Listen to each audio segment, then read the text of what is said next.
मैं बात करूंगी सबसे पहले उस्मान बे के ख्वाब के बारे में, जो कि अगली आने वाली किस्त में नजर आएगा। तो नाजरीन इकराम, उस्मान बे का ख्वाब आने वाली किस्त में एक इशारा है कि बाला जिंदा है। और जहाँ तक बुराक ओज़जवेद की अदाकारी की बात है, तो आने वाली किस्त का ट्रेलर देखकर अंदाजा हो रहा है कि इन अदाकारों की अदाकारी ड्रामे की लिमिट क्रॉस करके हकीकत लगने लगेगी। जिस तरह हलीमा की मौत के वक्त दिर्रुल एर्तुगरुल में हाइमा अना और एर्तुगरुल की अदाकारी के वक्त हमें लगा था। और ये बात तो कंफर्म है कि बाला खातून बेगम खातून के हाथों नहीं मर सकती, क्योंकि बाला खातून उस्मान बे की जिंदगी का सबसे कीमती फर्द है। इसकी ताकत का सोर्स है, इनकी इंस्पिरेशन की वजह है। और मुसलसल 6 सीजन से हम देख रहे हैं कि बाला खातून उस्मान बे के लिए एक ऐसी रोशनी है जिसने इनकी आंखों को मुनव्वर कर रखा है।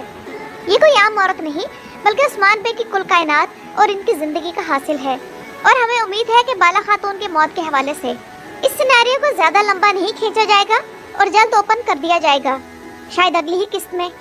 वैसे इस तमाम अफरा तफरी के दौरान एक अच्छी बात ये हुई कि उधर जरकोताई भी मुगलों की कैद से आजाद हो गया है, दूसरी तरफ गाजी आल भी रहा हो गया है। और शुक्र है कि इस सिनेरियो के जरिए कम से कम जरकोताई और उसके बेटे की रिहाई तो हो गई।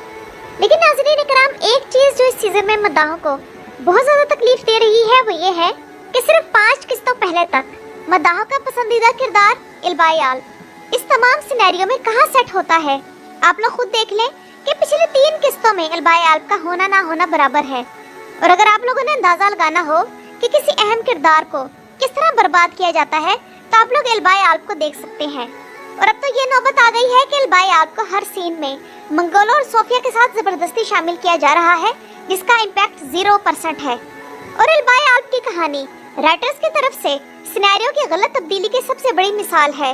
एक मजबूत किरदार को जानबूझकर गद्दार और कमजोर बनाया गया। और नाज़रीन इकराम, याद करें कि जब हमें खबर मिली थी कि बरकैरचर यानी कि कुर्रतुल का कॉनर एल्फ ये ड्रामा छोड़कर सलाहुद्दीन अय्यूबी में चला गया है, तो बरकैरचर के एकदम जाने के ऐलान के बाद एक ऐसे बड़े अदाकार की जरूरत थी जो कि कॉनर एल्फ के जाने के बाद उस्मान बे के तारीखी जंगजुओं की कमी पूरी कर सके।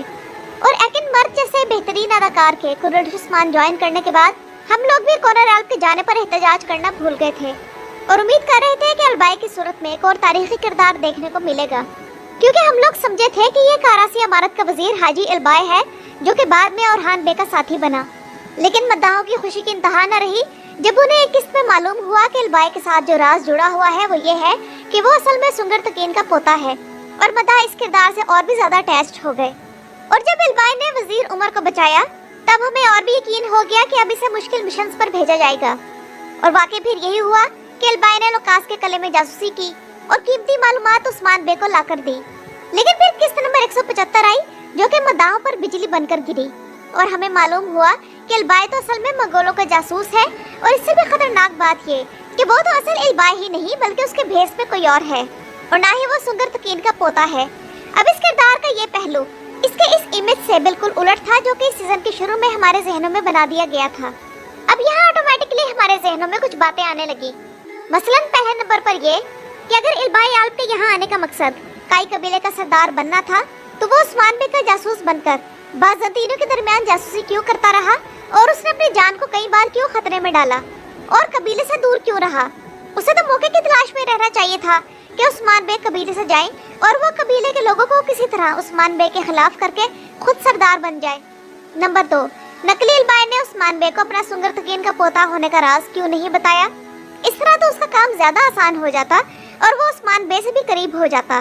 जबकि दूसरी तरफ अगर काई कबीले के लोगों को मालूम हो जाता कि वो सुंगर तकीन का पोता है, तब वो उसे भी वही रिस्पेक्ट देते जो वो उस्मान बे को देते हैं और यूं इल्बाई के लिए सरदार बनना ज्यादा आसान होता। और तीसरी बात ये कि उस्मान बे को हकीकत बताने से उस्मान बे पर भी एतबार बनता और कोई अहम पोजीशन भी मिल जाती, जिसकी वजह से सरदारी पर कब्जा करना आसान हो जाता अगर उसका मकसद सरदार बनना ही था।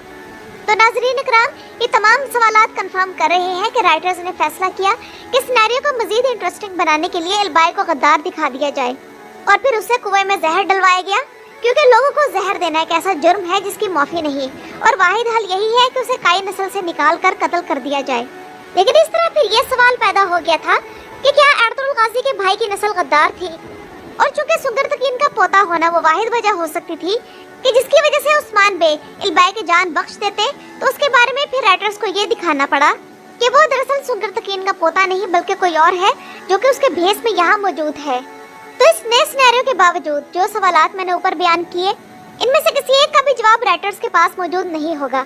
इसलिए मेहमत अली और फातिमा नूरगुल से इनके ट्विटर अकाउंट्स पर जो भी ये सवाल कर रहा है वो उसे ब्लॉक कर देते हैं। नाज़रीन इकराम, इससे तो बेहतर ये था कि राइटर्स इसे सुंगरतकीन का पोता ही रहने देते, लेकिन इस तरह ये किरदार जितनी तेजी से मद्दाहों में मकबूल हो रहा था, वो सिनेरियो शायद किसी को पसंद नहीं आ रहा था।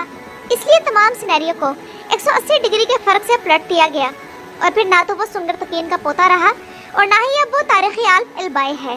और अब इस बात की भी कोई उम्मीद नहीं कि एल्बाई आल्प अगर राह रास्त पर आ भी जाए तब भी उस्मान बे उसकी जान बख्श देंगे और उसे अपनी करीबी आल्प्स में शामिल कर लेंगे। और लगता यही है कि हलीमा का सीक्रेट ओपन होने और सोफिया के खात्मे के बाद एल्बाई आल्प को भी खत्म कर दिया जाएगा।